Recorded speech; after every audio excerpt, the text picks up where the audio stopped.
Hi ಮಕ್ಕಳೇ, ಈ ವಾರದ ವಿಷಯ ಏನಿತ್ತು? ವೇಳೆ ಮತ್ತು ಋತುಗಳು ಇತ್ತು. ವೇಳೆಯ ಬಗ್ಗೆ ನಾವೀಗ ತಿಳ್ಕೊಂಡಿದ್ದೇವೆ. ಋತುಗಳ ಬಗ್ಗೆ ತಿಳ್ಕೊಳ್ಳೋಣ. ಸ್ಟಾರ್ಟ್ ಮಾಡಿ.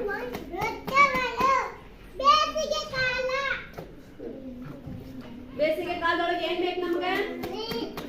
ನೀರು ಜಾಸ್ತಿ ಕುಡಿತೇವಿ, ಆಮೇಲೆ ಜಳ ಆಗ್ತೈತಿ. ಇವಾಗ ಏನ್ ಹಚ್ಚಿದೀವಿ? ಫ್ಯಾನ್, ಗಾಳಿ ಬೇಕು. ಹೌದಾ? ಯಾಕಂದ್ರೆ ಬಿಸಿಲು ಜಾಸ್ತಿ ಇರ್ತೈತಿ, ಆದ್ರಿಂದ ನೀರನ್ನ ಜಾಸ್ತಿ ಕುಡಿಬೇಕೆಲ್ಲರೂ.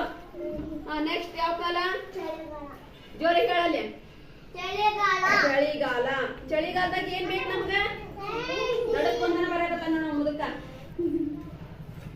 ಚಳಿಗಾಲ. ನೆಕ್ಸ್ಟ್ ಯಾವ ಕಾಲ? ಮಳೆಗಾಲ. ಮಳೆಗಾಲದಾಗ ಏನ್ ಬೇಕು ನಮ್ಗ? ಛತ್ರಿ. ಮನೆಯಿಂದ ಹೊರಗೆ ಹೋಗ್ಬೇಕಾದ್ರೆ ಏನ್ ಮಾಡ್ತೀವಿ ನಾವು? ಛತ್ರಿ ತಗೊಂಡು ಹೊರಗೆ ಹೋಗ್ತೇವೆ. ಹೌದಲ್ಲ? ಕೈ ಬಿಡು ಮಾತ್ರ. ಇವೆಲ್ಲ ಏನು? ಋತುಗಳು. ಒಂದ್ ವರ್ಷಕ್ಕೆ ಎಷ್ಟು ಕಾಲಗಳು? 3. ಅವು ಯಾವ್ಯಾವು? ಬೇಸಿಗೆ ಕಾಲ, ಚಳಿಗಾಲ, ಮಳೆಗಾಲ.